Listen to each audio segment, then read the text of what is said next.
Hi friends, ఎలా ఉన్నారు? ఈ విధంగా కలుసుకోవడం చాలా హ్యాపీగా ఉంది. మీతో ఈ విధంగా మాట్లాడడం చాలా ఆనందంగా ఉంది.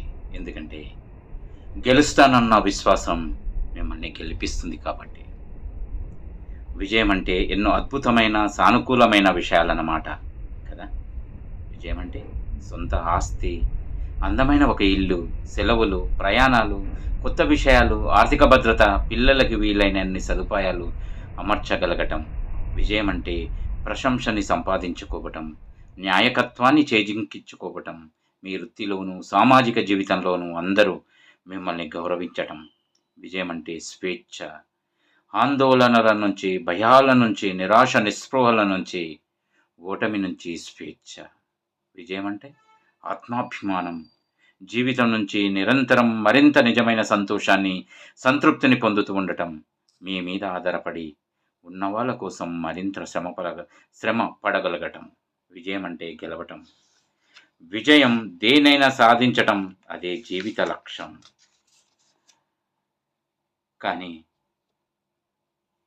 నిజానికి ఈ వర్తమాన యుగంలో నమ్మకమే కొండలని కదిలించటం కన్నా పెద్ద పనులు చేయగలుగుతుంది. అన్నిటికన్నా ముఖ్యమైన విషయం, నిజానికి అదొక్కటే ముఖ్యమైనది. అంతరిక్షంలో మనం జరిపే పరిశోధనలు అంతరిక్షాన్ని మనం వశం చేసుకోగలడం అనే నమ్మకమే. మనిషి అంతరిక్షంలో ప్రయాణం చేయగలగడమే దృఢమైన చెదరని నమ్మకం లేకపోయినట్లయితే మన శాస్త్రవేత్తలకి ముందుకు పోయే ఆసక్తి, ధైర్యం, ఉత్సాహం ఉండేవి కావు. క్యాన్సర్ని చికిత్స ద్వారా నయం చేయవచ్చు అనే నమ్మకం చివరికి దానిని చికిత్సని కనిపెట్టు చేస్తుంది. ప్రస్తుతం గొప్ప ఫలితాల మీద నమ్మకం ఉంచటం అనేదే మనని ముందుకు నడిపించే శక్తి. అన్ని గొప్ప గ్రంథాల వెనక, నాటకాల వెనక, వైజ్ఞానిక రంగంలో జరిగిన అన్వేషణల వెనక ఆసక్తే పనిచేస్తూ ఉంటుంది. విజయాన్ని సాధించిన ప్రతి వ్యాపారం వెనుక, చర్చి వెనుక, రాజకీయ వ్యవస్థ వెనుక విజయం పట్ల నమ్మకమే ఉంటుంది.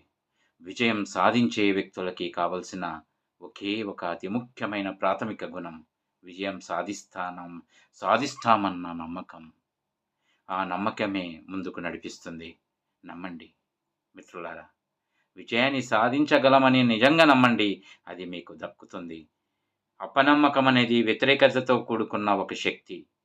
మనసులో అపనమ్మకాలు, సందేహాలు, అపనమ్మకాన్ని బలపరిచే కారణాలని అది ఆకర్షిస్తుంది. విజయాన్ని సందేహం, అపనమ్మకం, ఆకపోవటం ఇవి చాలా మటుకు ఓటమికి దారితీస్తాయి. సందేహం గురించి ఆలోచిస్తే ఓటమే, విజయం గురించి ఆలోచిస్తే సాఫల్యమే. నాయకుణ్ణి వాణ్ణి గౌరవించడం మంచిదే, అతని నుంచి నేర్చుకోవటం కూడా మంచిదే, అతని గమనించటం, అధ్యయనం చేయటం మంచిదే. కానీ అతన్ని ఆరాధించకూడదు. అతని కన్నా మీరు బాగా చేయగలరన్న నమ్మకాన్ని కలిగి ఉండండి. ఇంకా బాగా చేసి అతన్ని దాటి వెళ్ళిపోగలనని అనుకోండి. ఎవరైతే అతన్ని తర్వాతే నేను అని అనుకుంటారో వాళ్ళు ఎప్పటికీ అలా రెండో స్థానంలోనే ఉండిపోతారు. దీన్ని ఇలా అర్థం చేసుకోవటానికి ప్రయత్నించండి. నమ్మకం అనేది మనం జీవితంలో సాధించే పనులని క్రమబద్ధీకరించే థర్మోస్టాట్.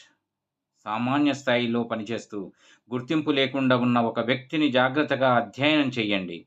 తనకి ఎక్కువ విలువ లేదని అతను అనుకుంటాడు, అందుకే అతనికి కొంచెమే లభిస్తుంది. పెద్ద పెద్ద పనులు తాను చెయ్యలేనని అనుకుంటాడు, అందుకే చెయ్యలేకపోతాడు. తను అంత ప్రాముఖ్యత లేనివాడినని అనుకుంటాడు, అందుకే అతడు ఏది చేసినా అది ప్రాముఖ్యత లేనిదానిగానే ఉండిపోతుంది. ఇక కాలం గడిచిన కొద్దీ తన మీద తనకి నమ్మకం లేకపోవటం అనేది అతని నడకలోనూ, మాటలలోనూ, పనిచేసే తీరులోనూ కనిపెట్టడం మొదలు పెడుతుంది.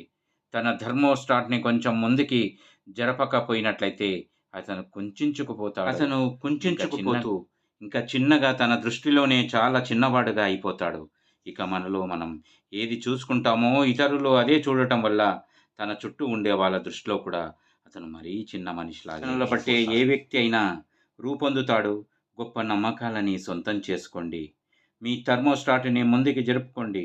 మీరు తప్పక విజయం సాధించగలరు అని దృఢంగా, మనస్ఫూర్తిగా నమ్మి విజయం కోసం మీరు చేయబోయే సంఘర్షణని చివరికి అందరూ ఎప్పుడూ చెప్పుకుంటూ ఉంటారే విజయానికి కావలసిన ఒక గుణం గురించి. దాని గురించి ఆలోచించాను, అదే చొరవ గురించి.